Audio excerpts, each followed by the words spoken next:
এটা কি লেখা আছে? অরোরার অন্নপ্রাশন। অরোরার অন্নপ্রাশন।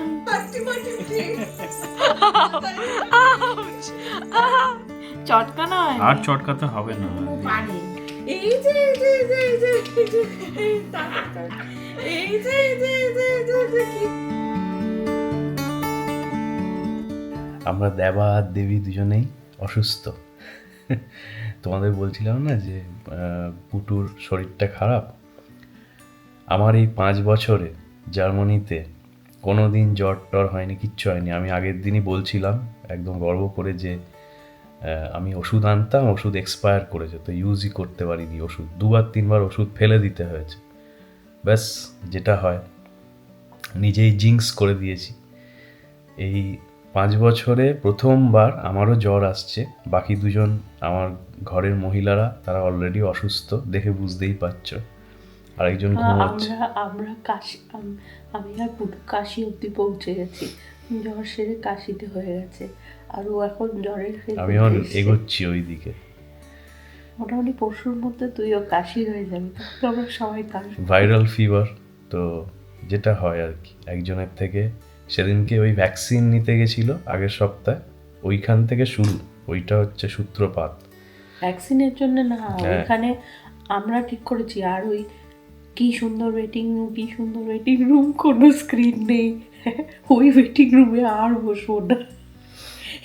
ওইখানে অন্য বাচ্চাগুলো হাত ছিল, আমি তারপরে পুটুকে সরিয়ে নিলাম, কিন্তু ব্যাস পুটু ক্যাপচার করে নিয়েছে, ব্যাস। এবার প্রথমে পুটুর হলো, আর তোমরা তো জানো বাবা মাদের, বাচ্চাদের থেকে বাবা মাদের হয়ে যায়। এটা আমরা আগে শুনতাম অন্য বাবা মাদের কাছে যে আমার বাচ্চা ওই ইয়েতে ডে স্কুলে গেছে বা স্কুলে গেছে, ওখানে অন্য বাচ্চাদের থেকে হয়েছে, আমার বাচ্চারও হয়ে গেছে।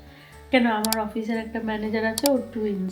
ও বলে যে আমার বাচ্চারা বলে আমি সর্দি কাশি জ্বর সারাতে পারি না, বাচ্চারা আবার গিয়ে এনে দিয়ে দেয়, দিয়ে ওরা তো, ওদের তো অনেক এনার্জি, ওরা তো ঘুরে ঘুরে বেড়ায়, আর আমি এ বুড়ো মানুষ, আমার খালি শরীর খারাপ হয়ে যায়। হ্যাঁ, আমরাও বুড়ো মানুষ হয়ে গেছি। আমি তো একটুতেই আমার শরীর খারাপ হলে কাহিল হয়ে যাই।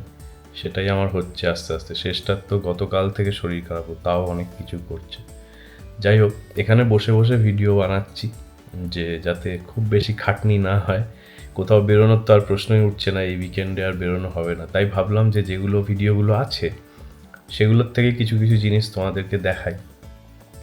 তো একটা খুব ইম্পর্টেন্ট ভিডিও যেটা আমাকে যে রয়েছে সেটা দেখানো হয়নি, সেটা হচ্ছে আমাদের মেয়ের অন্নপ্রাশন। প্রথমেই বলি যে আমরা অন্নপ্রাশনের সময়, তো তোমরা যারা আমাদের ব্লগস দেখো তোমরা জানো যে আমরা জার্মানি, এই ইউএসএ থেকে জার্মানি মুভ করেছি এই জানুয়ারি মাসে। তখন পুটুর বয়স বোধহয় ছিল 4 মাস না 5 মাস। তো 5 মাস বয়সে ও মুভ করেছে। তো ওই মুহূর্তেই আবার অত বড় ফ্লাইটে করে ইন্ডিয়া যাওয়া তো পসিবল না, ওই জন্য আমরা বাধ্য হয়ে, প্লাস আমাদের ছুটি টুটিও ছিল না, আর কাজ তাছাড়া জয়েন করতে হতো। প্রথমত কাজ, তোকে তো কাজ জয়েন করতে হতো, আর দ্বিতীয়ত হচ্ছে যে অতগুলো ওয়েদার চেঞ্জ একসাথে এমনিও ডাক্তাররা সাজেস্ট করে না, প্লাস ওর জন্য প্লাস ওর অনেক ভ্যাকসিনেশন ডিউজ ছিল, ইন্ডিয়াতে গেলে ভ্যাকসিনেশন কিভাবে, তো এইসব কনফিউশনের জন্য আমরা ইন্ডিয়া প্ল্যানটা ওই সময় ক্যান্সেল করেছি, যে অন্নপ্রাশন করব কিন্তু ইন্ডিয়ায় গিয়ে করতে পারবো না। যাই হোক, তো অল্প ব্যবস্থা করে ছোটোখাটো করে এখানেই করেছি জার্মানিতে।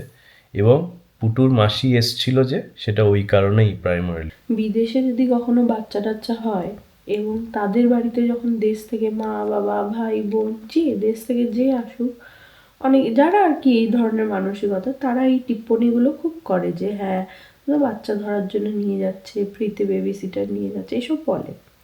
অথচ দেশে প্রত্যেকটি দাদু দিদা বা ঠাম্মা ঠাকুরদা, মাসি মামা পিসি, এরা প্রত্যেকে কিন্তু বাচ্চা মানে বাচ্চাকে ধরে, বাচ্চার খেয়াল রাখে, সব কিছু করে, টেক কেয়ার করে। হ্যাঁ, এই মানে যে এই যেহেতু যতজনের, মানে আমার ফ্যামিলিতেই আমি এই ধরনের মন্তব্য আমাদের বাড়িতেও শুনেছি, এমন নয় যে শুধু মানে ফেসবুকে। কেন, আমাদেরও তো যখন আমরা ছোট ছিলাম, আমাদেরও তো মানে গ্র্যান্ড প্যারেন্টসরা খেয়াল রাখতো এবং মানে মানে স্বেচ্ছায়, মানে আনন্দ করে রাখতো। এবং যেহেতু এটা আমরা বাইরে থাকি, মানে কলকাতা বা ইন্ডিয়ার বাইরে, এবং যেহেতু অন্য জায়গা থেকে এখানে আসছে, ওই জন্য কিছু লোক এই ধরনের কথা বলে যে হ্যাঁ ওরা ফ্রিতে টেক কেয়ার করার লোক নিয়ে আসছে, free মানে তে তো এটা কতটা ইন্ডিয়াতে ইনসেনসিটিভ এবং কতটা হ্যাঁ। বাজে শুনতে না, লাগে। এটা যাই হোক ওসব বাদ দাও। আমার শালি মানে পুট্টুস ও এসছিল এখানে প্রাইমারিলি হচ্ছে অবভিয়াসলি ঘুরতে তো এসছিলই, প্লাস হচ্ছে ওর অন্নপ্রাশনের জন্যই এসছিল। এটা আমাদেরই শখ ছিল যে ওর নিজের মাসি যখন আছে তখন মাসিই খাওয়াবে। আবারও বলছি যে অনেকের হয়তো এটা মানে পছন্দ না বা অনেকে মনে করবে এরম নিয়ম না, কিন্তু সেটা নিয়ে প্লিজ কোনো বাজে কমেন্ট করো না। আমাদের মেয়ের অন্নপ্রাশনের ভিডিও, আশা করছি তোমরা সেটা মানে সেটার ভ্যালুটা বুঝবে, বুঝে বাজে কমেন্ট করবে না।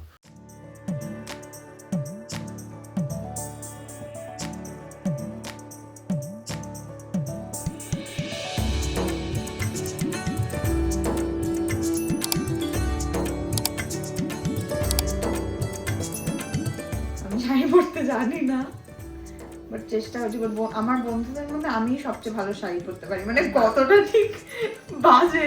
শেষটা আমাকে বলছে তুই পা দিয়ে পাজামাটা পরেছিস, তোর পাটা তাহলে নিশ্চয়ই নোংরা হয়ে গেছে। আমার মাথা দিয়ে পাজামাটা পরা উচিত ছিল। That was my joke. Ha ha ha. Ha Ha Ha. Oh, just because now it's আমি সাকসেসফুলি এখন অবধি কিছুটা করতে পেরেছি। Don't judge me. এই তো ব্লাউজটা তো ভারী সুন্দর, খুব ভালো মানিয়েছে। হ্যাঁ, তুমি রাটাটুই কুকিং এর আগের পার্টটা তাড়াতাড়ি কর। কি সুন্দর লাগছে শাড়িটা পরে। এটা কি রে? স্টাইল শাড়ি পরা। Free style which is free. আপনাদের যদি আমার শাড়ি পরার স্টাইলটা খুব সুন্দর লাগে, আপনারা আমাকে বুকিং করতে পারেন। I take booking in the comment section. দুটো কন্ডিশন বল, একটা হচ্ছে শাড়িটা চূড়ান্ত পছন্দ হতে হবে, আর 2 নম্বর কন্ডিশন আপনারটা কি ভালো পড়তে পড়তে হবে। আর আমি এরকম ভাবেই করিয়ে দেবো, এই স্টাইলটা যদি পছন্দ হয় আপনাদের। এই স্টাইলটা হচ্ছে ঠিক আগেকার দিনে খুব আমার ঠাম্মির এরকম হতো, মানে আমি চুল বেঁধেছি, কোন রকম একটা আমি শাড়ি এটা পরে বেশ কি না চুল বেঁধেছিস বলে ঘুরলি, পেছন দিয়ে জামাটা ঝুলছে। Short break. নতুন এটা করেছিলাম। সাদা পাঞ্জাবি দিয়ে একদম ভালো লাগছে না পাজামা। হ্যাঁ, এটা অন্য কালারের হতো। এরকম এটা আমি প্রত্যেকবারই করে দিই, ও যখনই শাড়ি পরে। আমাদের পুজোর সময়ও করে দিয়েছিলাম। তাতে যারা বলে কি ভালো বর কি ভালো বর, I have one question for them. তোমাদের কি পাশের বাড়ি জেঠু এসে করে দিয়ে যায়? না, ওরা নিজেরাই করে। How come standing up here, how do they go down? কি সুন্দর শাড়িটা এটা দেখতে। খুব সুন্দর থাকে। আমার মা একটা শাড়ি মানে ওই লেহেঙ্গা টাইপের পাঠিয়েছিল, আর ও কৌস্তবের মা একটা পাঠিয়েছিল। তো সেইগুলো আমরা অন্নপ্রাশনে পরাবো ভেবেছিলাম। তো তারপরে আমরা ওই দুটোকে শিফট করে দিয়ে অন্য অন্য ওকেশনসে পরিয়েছি। ওর মায়েরটা যেমন সরস্বতী পুজোতে পরিয়েছে, আমার মায়েরটা এখনো পরানো হয়নি। দিয়ে আমি একটা ইনস্টাগ্রামে পেজে ওই সুন্দর সে হাতে কলকা করা বাচ্চাদের সুন্দর সুন্দর জামা পাওয়া যাচ্ছিল মুকুটওয়ালা। তো ওই রকম দুটো আমি অর্ডার করেছিলাম। মোস্ট প্রবলি কৃষ্ণচূড়া পেজটার নাম। যাই হোক, এটা কোনো পেড কোল্যাব নয়। আমি এমনি খুঁজতে খুঁজতে, আমি মেনলি মুকুটটা খুঁজছিলাম, হেয়ার ব্যান্ডের মতো মুকুটটা খুঁজতে খুঁজতে পেয়েছিলাম। শেষটা শাড়ি, আমার পাঞ্জাবি, সব সুন্দর সুন্দর সব হ্যাঁ কলকাতা থেকে এসছিল। হ্যাঁ, আমার শাড়িটা হচ্ছে আমার শাশুড়ি আমাকে সাধে দিয়েছিল। তো আমার সাধে তো জানোই, মানে কৌস্তব যেটা মানে হিউস্টনে গিয়ে করেছে, তখন তো শাড়িটা আসেনি, শাড়িটা তারপর হুডু হওয়ার পরে এসেছিল। যাই হোক, তো ওই শাড়িটা পরেছিলাম, আর কৌস্তব পরেছিল একটা সুন্দর পাঞ্জাবি। ওটা কোনো ফুটফুস তোকে দিয়েছিল না? হ্যাঁ, ফুটফুস কিনা দিয়েছিল, ওই নিয়ে এসছে। পুটুর টিকলি, তারপর ওর ঠাম্মি মুকুট পাঠিয়েছিল। তারপর আমার মা এখন তো কান ফোটো হয়নি, কানের দুল, তারপরে ওই কোমরে পরে ওইগুলো, তারপরে ওর ঠাম্মি আমার পায়ের নূপুর পাঠিয়েছিল। এসব অনেক, ওসব পরে কি আর ওই ছবি তোলার প্রথমে জন্য। একটু ছবি তুলছিল, তারপরে কান্না কাটি শুরু হয়ে গেল। খাওয়ার সময়ও খুব ইন্টারেস্ট দেখিয়েছিল, মাসির কোলে বসে খাচ্ছিল। খুব সুন্দর কেটেছে। আমাদের এখানে আসলে জার্মানিতে ফ্যামিলি বলতে তো সেরকম কেউ কিছু নেই, তো আমরা নিজেদের মধ্যেই করেছি ওই জন্য। আর বার্লিনে আমার ফ্রেন্ডসও সেরকম নেই, তার কারণ হচ্ছে এতদিন আমি এখানে একা থাকতাম। তো ফ্যামিলি ফ্রেন্ডস ওরম মানে ফ্রেন্ডস হু হ্যাভ ফ্যামিলি এরম টাইপের আমার ফ্রেন্ডস নেই। হয়তো বানাতে হবে গ্র্যাজুয়ালি, কিন্তু এই মুহূর্তে নেই।